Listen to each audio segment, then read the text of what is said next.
Hello everyone, চলে এসেছি অনেক দিন পর একটা নতুন ভিডিও নিয়ে।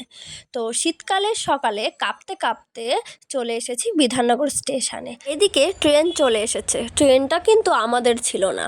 আমি তোমাদেরকে পিছনের ব্যাকগ্রাউন্ডের কুয়াশা দেখাচ্ছিলাম, আর এইদিকে ভাইকে আমি জিজ্ঞাসা করছিলাম, ভাই তুই কোথায় যাবি? কালনা, অম্বিকা কালনা। কাদের বাড়ি? আমার এক দিদির বাড়ি, দিদির বান্ধবীর বাড়ি, আপন বান্ধবী। তো ঠিক টাইম মতন ট্রেন চলে এসেছিল। তারপর ট্রেনে করে চলে এসেছিলাম আমরা। তো মাঝখানে আর সেরকম কোনো ভিডিও ক্লিপ নেওয়া হয়নি।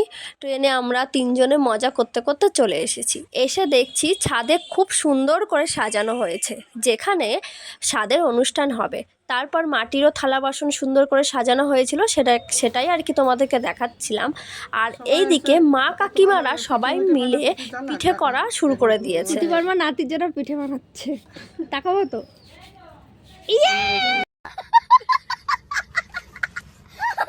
আমরা ছেলেমেয়েরা এমন যে মা কাকিমাদের পিছনে লাগতে আমরা এক দণ্ড ছাড়ি না।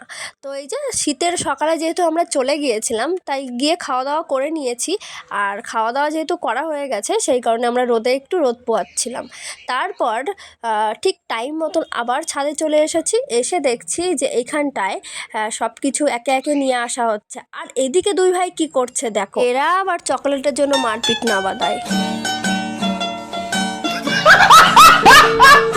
ঠিক টাইম মতন আমাদের নতুন মা আমাদের মধ্যে এসে উপস্থিত হয়েছে। আজকে সে কিন্তু সেলিব্রিটি। তোমাদেরকে আমি ভালো করে দেখিয়ে দিচ্ছিলাম। তোমরা কিন্তু আমাকে কমেন্ট করে জানিও কোনটা সবথেকে বেশি ভালো লাগছে সাজানো। আমার সবথেকে বেশি ভালো লেগেছে ওই তরমুজটা। তারপর যেটা নিয়ম থাকে, শাখা পলা পরানো, আরও আদার্স এক একজনের মধ্যে এক একটা নিয়ম থাকে, সেই সব নিয়ম আর কি পালন করা হচ্ছিল।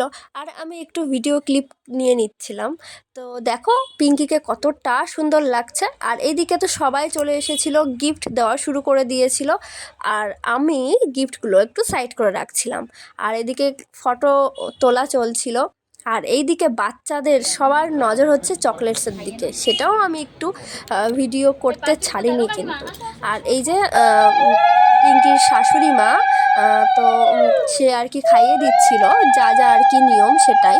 আর তোমাদের কেমন লাগলো ভিডিওটা অবশ্যই জানিও।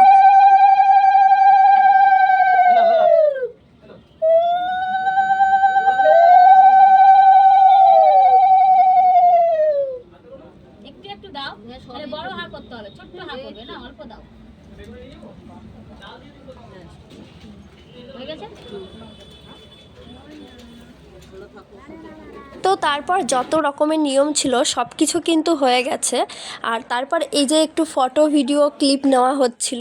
আর যেহেতু অনেকটাই শীত ছিল, আমি কোনো চাদর সোয়েটারও খুলিনি।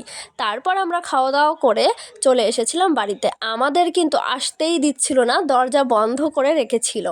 তো আমি এই ভিডিওর মধ্যে বলতে চাই, এর পরের বার যখন যাব তখন গিয়ে থাকবো। আর ওখানে অনেক ঘোরার জায়গা আছে, যেহেতু অনেক ঘুরবো। তো ভিডিওটা আমার কেমন লাগলো তোমরা অবশ্যই জানিও। Tata, thanks for watching. ভালো থেকো, সুস্থ থেকো সবাই।